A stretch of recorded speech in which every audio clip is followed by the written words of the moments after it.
অবশেষে বিপদ কাটিয়ে স্রোতকে সুস্থ করে তুলল সার্থক। সম্পূর্ণ সিরিয়ালটির আগামী পর্বের আপডেট প্রোমো চলে এসেছে। ভিডিওতে লাইক করে চলুন আপডেট প্রোমোটি দেখে আসি। পর্বে দেখা যায় রায় শুয়ে শুয়ে অনির্বাণকে বলতে থাকে, আমার ফোনটা কোথায়? অনির্বাণ বলে, কেন?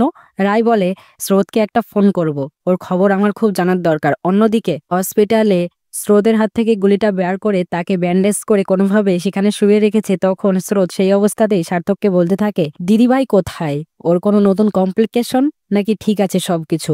এই বলে সার্থকের দিকে তাকায়। সার্থক তখন রাগ রাগ চোখে স্রোতের দিকে তাকায়, নিজের খেয়াল না রেখে আবার দিদির কথা ভাবে। মিঠিজোড়া ধারাবাহিক সিরিয়ালটির আপডেট পর্বটি কেমন লাগলো অবশ্যই কমেন্টে বলুন, এবং আরও এপিসোডটি দেখতে, পরবর্তী আপডেট পর্ব এবং প্রোমো দেখতে আমাদের চ্যানেলের সাথে থাকুন।